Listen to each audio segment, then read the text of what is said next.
Bulletin की शुरुआत करते हैं सुपरफास्ट खबरों के साथ। वित्त मंत्री निर्मला सीतारमण ने मोदी सरकार के दूसरे कार्यकाल का आखिरी पूर्ण बजट पेश किया है। निर्मला सीतारमण ने कहा कि दुनिया ने भारतीय अर्थव्यवस्था को चमकता हुआ सितारा माना है।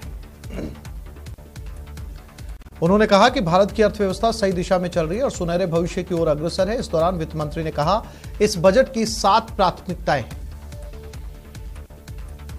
निर्मला सीतारमण ने कहा कि 2014 से सरकार के प्रयासों से प्रति व्यक्ति आय दोगुनी से ज्यादा बढ़कर 1.97 लाख रुपए हो गए। 9 सालों में भारतीय अर्थव्यवस्था दुनिया में 5वीं सबसे बड़ी अर्थव्यवस्था के रूप में बढ़ी है। सीतारमण ने कहा कि अमृतकाल के लिए हमारी दृष्टि में मजबूत पब्लिक फाइनेंस और एक मजबूत फाइनेंस सेक्टर के साथ साथ एक टेक्नोलॉजी संचालित और ज्ञान आधारित अर्थव्यवस्था शामिल है। सबका साथ सबका प्रयास के माध्यम से इस जन भागीदारी को प्राप्त करने के लिए आवश्यक है। करीब 1.5 घंटे लंबे इस बजट स्पीच में वित्त मंत्री ने बहुत सारी योजनाओं का ऐलान किया। वित्त मंत्री ने कहा कि केंद्रीय बजट के 7 लक्ष्य हैं जिन्हें सप्तऋषि कहा गया है। केंद्रीय वित्त मंत्री निर्मला सीतारमण ने बजट 2023 में रक्षा बजट में इजाफा किया है। सरकार ने रक्षा मंत्रालय को 5.94 लाख करोड़ रुपए आवंटित किए हैं। इससे पहले यह आंकड़ा 5.25 लाख करोड़ रुपए था। वित्त मंत्री ने टैक्स को लेकर बड़ा ऐलान किया। अब 7 लाख रुपए तक की सालाना कमाई तक कोई टैक्स नहीं देना होगा। अभी सीमा 5 लाख रुपए थी। 9 लाख तक इनकम टैक्स पर 45,000 रुपए टैक्स लगेगा। 15 लाख तक इनकम टैक्स पर 1,87,000 रुपए की बजाय 1,05,000 रुपए का टैक्स लगेगा। नई टैक्स रिजीम में स्टैंडर्ड डिडक्शन 52,500 रुपए, वहीं नई टैक्स रिजीम में मैक्सिमम टैक्स 37% से घटाकर 25% कर दिया गया है। इधर अब नई टैक्स व्यवस्था ही बाय डिफॉल्ट इनकम टैक्स भरते वक्त आपके सामने आएगी।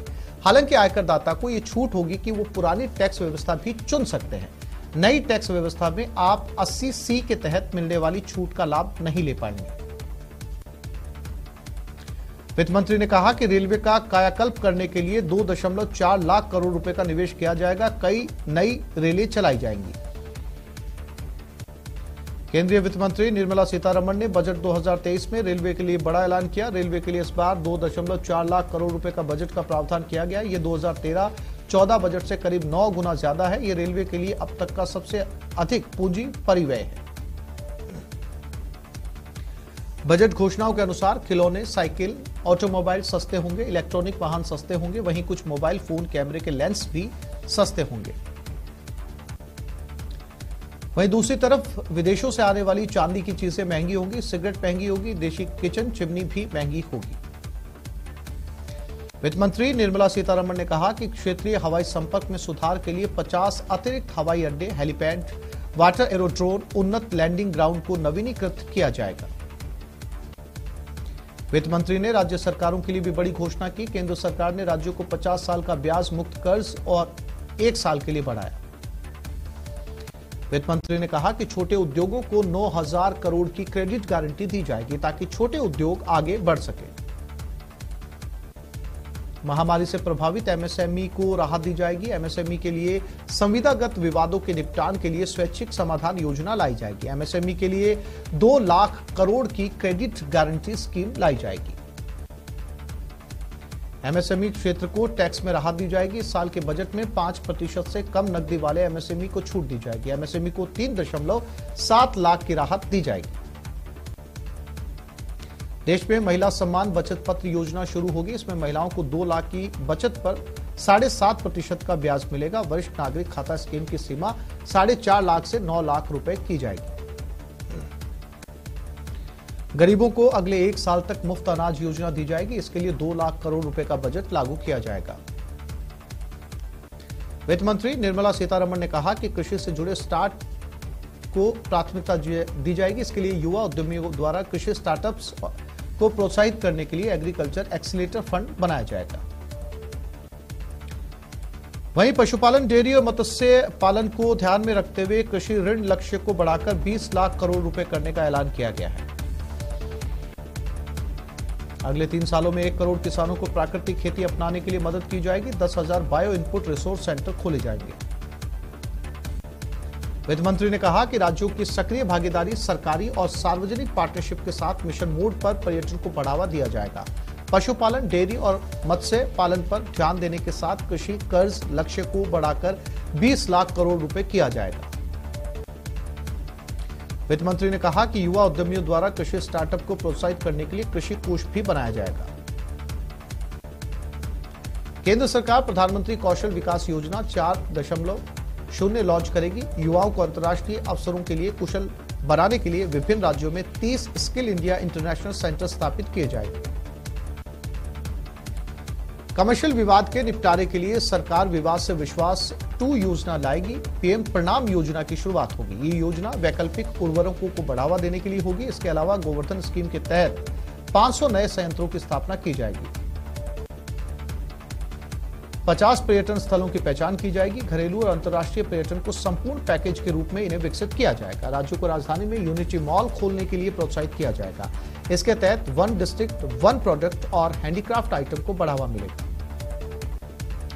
वित्त मंत्री निर्मला सीतारमण ने बजट में बच्चों और किशोरों के लिए डिजिटल पुस्तकालय की भी घोषणा की। आइए चलते हैं, जानते हैं डिजिटल लाइब्रेरी क्या है और ये कैसे छात्रों को फायदा पहुंचाएगी, इसकी डिटेल भी दी जाएगी। इस साल वरिष्ठ नागरिक खाता स्कीम की सीमा 4.5 लाख से बढ़ाकर 9 लाख रुपए की जाएगी। आगामी 3 सालों में केंद्र सरकार 3.5 लाख आदिवासी छात्रों के लिए 740 एकलव्य मॉडल आवासीय विद्यालय शुरू करेगी। बता दें कि अब तक देश भर में कुल 689 EMRS मंजूर किए जा चुके हैं और इनमें से 394 काम भी कर रहे हैं। वित्त मंत्री निर्मला सीतारमण ने अपने बजट भाषण के दौरान कहा कि कस्टम ड्यूटी सेंस सरचार्ज दर में बदलाव किया जाएगा। खिलौनों पर लगने वाले सीमा शुल्क घटाकर 13% किए गए, यानी अब खिलौने सस्ते हो जाएंगे। इसके अलावा साइकिल को भी सस्ता किया गया। लिथियम आयन बैटरी पर कस्टम ड्यूटी में राहत दी गई। महिला सम्मान बचत पत्र को शुरू किया जाएगा। ये 2 साल के लिए मिलेगा। ये मार्च 2025 तक के लिए होगा। 2 साल तक 2 लाख रुपए जमा करा सकेंगी महिलाएं। 7.5% का ब्याज देने की भी घोषणा सरकार की ओर से की गई। कारोबार सुगमता बढ़ाने के लिए कई योजनाएं आरंभ की जाएंगी। गिफ्ट शेयरों पर खास ध्यान दिया जाएगा। राष्ट्रीय वित्तीय सूचना रजिस्टर बनाया जाएगा। वरिष्ठ नागरिकों के लिए अधिकतम बचत सीमा 15 लाख से 30 लाख रुपए की जाएगी। इस साल का वित्तीय घाटा जीडीपी का 6.4% रहा। राजकोषीय घाटा जीडीपी का 5.9% रखा गया। इस साल राजस्व घाटा 6.4% रहा। लैब निर्मित हीरे के सीड्स पर कस्टम ड्यूटी में छूट दी गई। रबर में भी ड्यूटी कम की गई है। वित्त मंत्री ने बजट की घोषणा करते हुए कहा कि पैन अब राष्ट्रीय पहचान पत्र के रूप में जाना जाएगा। इसके बाद पहचान पत्र के तौर पर पैन कार्ड मान्य होगा, जिससे आमजन को बड़ी राहत मिलेगी। नगरपालिका बांडों के लिए साख बढ़ाने के लिए शहरों को प्रोत्साहित किया जाएगा। वित्त मंत्री ने कहा कि अमृतकाल के लिए उपयुक्त बुनियादी ढांचे के वर्गीकरण और वित्त पोषण ढांचे को बनाने के लिए विशेषज्ञ समिति गठित की जाएगी। बजट में सरकार ने पीएम आवास योजना का आवंटन 66% बढ़ाकर 89,000 करोड़ किया है। सीतारमण ने कहा, हम लोगों को रहने के तेजी से घर आवंटित करेंगे। वित्त मंत्री ने 2014 से स्थापित मौजूदा 157 मेडिकल कॉलेजों के साथ को-लोकेशन में 157 नए नर्सिंग कॉलेजों को स्थापित करने की घोषणा की है।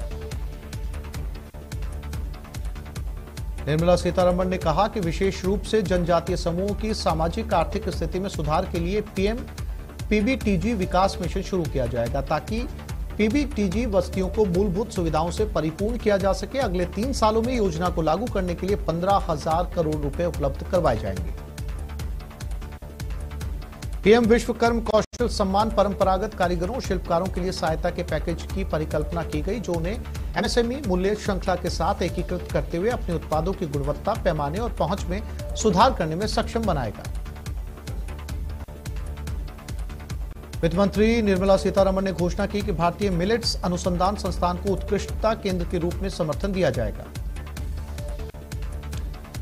वित्त मंत्री ने कहा कि राज्यों की सक्रिय भागीदारी, सरकारी कार्यक्रमों और सार्वजनिक निजी भागीदारी के साथ मिशन मोड पर पर्यटन को बढ़ावा दिया जाएगा। उन्होंने कहा कि देश घरेलू और विदेशी पर्यटकों के लिए अत्यधिक आकर्षण प्रदान करता है। पर्यटन में दोहन की अपार संभावना है। पूंजी निवेश परिव्यय 33% बढ़ाकर 10 लाख करोड़ रुपए किया जा रहा है, जो कि सकल घरेलू उत्पाद का 3.3% होगा। 5G पर रिसर्च के लिए इंजीनियरिंग कॉलेजों में 100 लैब बनेंगे। वित्त मंत्री ने इसकी घोषणा आज बजट में की। वित्त मंत्री ने क्रूड ग्लिसरीन पर लगे कस्टम ड्यूटी को 7.5% से घटाकर 2.5% कर दिया है। और वित्त मंत्री ने अपने बजट भाषण में ग्रीन एनर्जी को बढ़ावा देने की बात पर जोर देने की बात कही। नेक्स्ट जनरेशन टैक्स फॉर्म जारी किया जाएगा, जो पहले के मुकाबले सरल होगा, आसानी से टैक्स भरवाया जा सकेगा। इसके लिए नेक्स्ट जनरेशन टैक्स फॉर्म जारी किया जाएगा। कॉर्पोरेशन सेक्टर में 31 मार्च 2024 तक काम शुरू करने वाली नई कंपनियों को 15% की छूट दी जाएगी।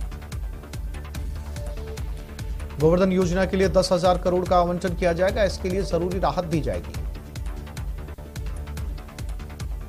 केंद्र सरकार की पुरानी गाड़ियों और एम्बुलेंस को नष्ट करने के लिए मदद की जाएगी। इसके लिए राज्य सरकारों को भी मदद दी जाएगी। केंद्रीय वित्त मंत्री निर्मला सीतारमण की ओर से पेश किए गए आम बजट पर सत्ताधारी और विपक्ष के कई नेताओं की प्रतिक्रिया सामने आई। सत्ताधारी नेताओं ने बजट को बेहतर बताया तो विपक्ष ने हमला बोला है। कांग्रेस अध्यक्ष मल्लिकार्जुन खड़गे ने कहा कि मोदी सरकार का बजट जनता का भाजपा पर लगातार गिरते विश्वास का सबूत है। ये केवल चुनाव को ध्यान रखकर बनाया गया बजट है, देश को ध्यान में रखकर नहीं बनाया गया। इस बजट में भयंकर बेरोजगारी का हल ढूंढने की कोई कोशिश नहीं की गई।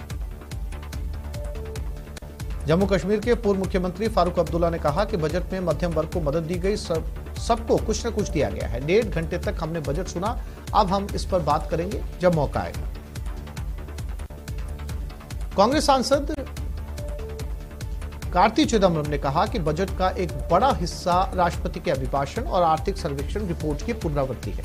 टैक्स में किसी भी तरह की कटौती का स्वागत है। लोगों के हाथ में पैसा देना अर्थव्यवस्था को बढ़ावा देने का सबसे अच्छा तरीका है।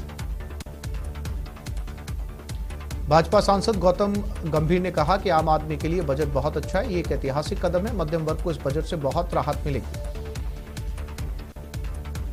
केंद्रीय कानून मंत्री किरण रिजिजू ने कहा कि हम बहुत खुश हैं कि इतना अच्छा बजट पेश किया गया है। बजट को लेकर केंद्रीय मंत्री रविशंकर प्रसाद ने बड़ा बयान दिया। उन्होंने कहा ये इस साल का हितकारी बजट है, ये सर्वव्यापी बजट साबित होगा। कांग्रेस सांसद शशि थरूर ने कहा बजट में कुछ चीजें अच्छी थी, मैं इसे पूरी तरह नकारात्मक नहीं कहूंगा, लेकिन अभी भी कई सवाल उठते हैं। बजट में मनरेगा का कोई जिक्र नहीं था। सरकार मजदूरों के लिए क्या करने जा रही है? बेरोजगारी महंगाई की बात भी नहीं की गई। केंद्रीय मंत्री प्रहलाद पटेल ने कहा कि मुझे लगता है अमृतकाल में हमारा रोड मैप है। हम दुनिया में अपनी अर्थव्यवस्था को 10वें में से 5वें स्थान पर ले आए। इससे बेहतर और कुछ नहीं हो सकता। केंद्रीय मंत्री वीके सिंह ने कहा कि पिछले बजट को आधार लेकर आगे बढ़ने की कोशिशें की गई। इसके अंदर अगले 25 सालों के लिए भारत कैसे आगे बढ़े उसकी नींव रखी गई है। केंद्रीय मंत्री स्मृति ईरानी ने कहा कि इस बजट से महिला का सम्मान बढ़ा। बच्चों और किशोरों के लिए डिजिटल लाइब्रेरी की घोषणा से जिला स्तर पर बच्चे कैसे पढ़ेंगे और कैसे बढ़ेंगे, इसका उल्लेख किया गया। नारी शक्ति एक सशक्त राष्ट्र का निर्माण कैसे कर सकती है, इसका प्रतिबिंब आज के बजट में दिखता है। केंद्रीय बजट पर राजस्थान के मुख्यमंत्री अशोक गहलोत ने भी प्रतिक्रिया दी। उन्होंने कहा बजट में केवल मीडिया में हेडलाइन बनाने वाले जुमलों का इस्तेमाल किया गया है। वहीं राजस्थान बीजेपी प्रदेश अध्यक्ष सतीश पूनिया ने भी बजट को लेकर अपनी प्रतिक्रिया दी। सतीश पूनिया ने कहा कि बजट में युवाओं का खास ख्याल रखा गया और बजट में गरीबों की उम्मीद को पूरा किया गया। हरियाणा के मुख्यमंत्री मनोहर लाल ने कहा कि अमृतकाल का पहला बजट बहुत क्रांतिकारी है। इस समाज के हर वर्ग को राहत देने वाला है। विशेषकर मध्यम वर्ग को आयकर में राहत दी गई। जो टैक्स स्लैब बनाया गया है वो राहत देने वाला है।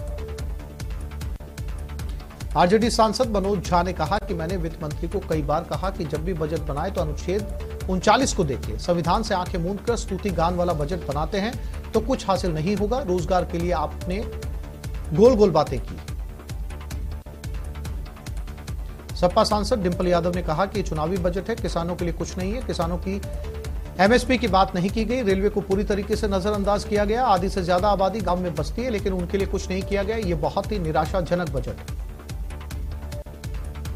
पीडीपी नेता महबूबा मुफ्ती ने कहा यह बजट वही है जो पिछले 8-9 सालों से आ रहा है। टैक्स बढ़ाए गए, कल्याणकारी योजना और सब्सिडी पर पैसा खर्च नहीं किया जा रहा। कुछ सांठगांठ वाले पूंजीपतियों और बड़े कारोबारियों के लिए टैक्स वसूला जा रहा है। दिल्ली सीएम अरविंद केजरीवाल ने ट्वीट करके कहा कि इस बजट में महंगाई से कोई राहत नहीं है, उल्टे इस बजट से महंगाई बढ़ेगी। बेरोजगारी दूर करने की कोई ठोस योजना नहीं थी। शिक्षा बजट घटाकर 2.64% से 2.5% करना दुर्भाग्यपूर्ण है। स्वास्थ्य बजट घटाकर 2.2 से 1.98 करना हानिकारक है। बजट 2023 पर मायावती ने प्रतिक्रिया दी है। मायावती ने कहा कि देश में पहले की तरह पिछले 9 सालों में भी केंद्र सरकार के बजट आते जाते रहे, किंतु वे सब बेमानी है। जब भारत का मिडिल क्लास महंगाई, गरीबी आदि की मार के कारण लोअर मिडिल क्लास बन चुका है। सपा अध्यक्ष अखिलेश यादव ने बजट पर कहा कि भाजपा अपने बजट का दशक पूरा कर रही है, पर सब जनता को पहले कुछ न कुछ दिया तो अब क्या देगी। भाजपाई बजट महंगाई और बेरोजगारी को और बढ़ाता है, क्योंकि ये चंद बड़े लोगों को लाभ पहुंचाने के लिए बनता है। बजट पर आप राज्यसभा सांसद संजय सिंह ने ट्वीट करके कहा, मोदी जी 50 नए एयरपोर्ट बनाएंगे, देंगे किसको। केंद्रीय मंत्री नितिन गडकरी ने कहा कि देश के विकास के लिए इंफ्रास्ट्रक्चर विकास बेहद जरूरी है। सड़क, रेल, बिजली, स्वास्थ्य, शिक्षा और खेती से जुड़े महत्वपूर्ण इंफ्रास्ट्रक्चर पर किया गया निवेश मील का पत्थर साबित होगा। एमपी सीएम शिवराज सिंह चौहान ने कहा, यह बजट पीएम मोदी के संकल्प आत्मनिर्भर भारत के निर्माण को पूरा करने वाला बजट है। एक वैभवशाली, गौरवशाली, संपन्नशाली, समृद्धशाली और शक्तिशाली भारत के निर्माण का बजट है। केंद्रीय मंत्री ज्योतिरादित्य सिंधिया ने यह कहा कि ये एक प्रगतिशील बजट है जो सभी कसौटियों पर खरा उतरता है। इससे भारत के डेवलपमेंट मिशन को ताकत मिलेगी। ये बजट सबके लिए एक बजट है।